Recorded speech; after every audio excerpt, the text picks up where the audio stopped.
up until now, attacks are being created by people, which means people are developing the attacks, creating the attacks, and running them. So there is always the human factor. One thing that happens, or one thing that happened in the world, is that artificial intelligence has developed a lot and become commodity. Every one of you can go to Google or to Amazon and buy or rent a neural network or any service or download any artificial capability.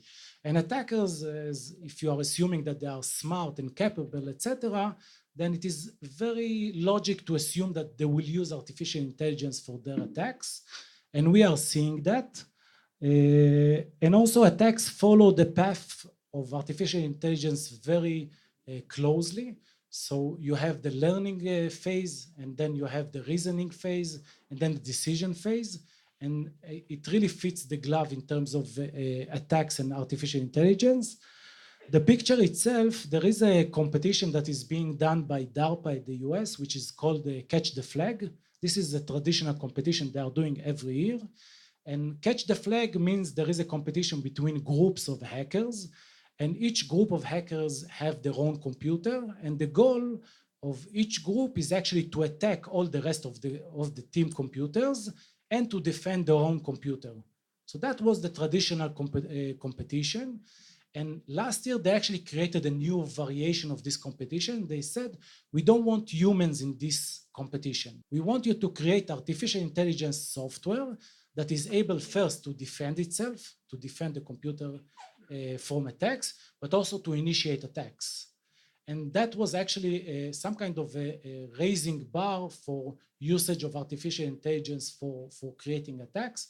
Some may say that we are creating the problem for ourselves, but I'm always assuming that attackers are smart enough to use and to exploit these technologies for themselves.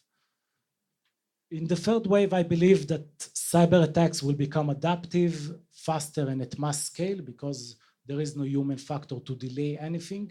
It will just work automatically. The cost of building attacks will go down.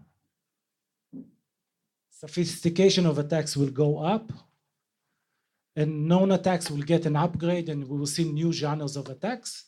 By the way, back then I said that 2018 would be the year that we will see first iteration of artificial intelligence attacks, and there are already a few examples of that.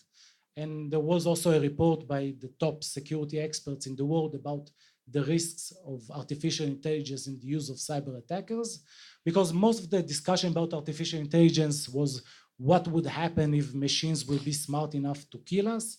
But before that, my thesis was that evil humans using artificial intelligence are much more dangerous versus the artificial intelligence becoming independent and malicious by itself. So this is a very imminent risk. And I believe that once we will see that very spread out, so many businesses will be taken down, because the defenses even are not at the level of the second wave.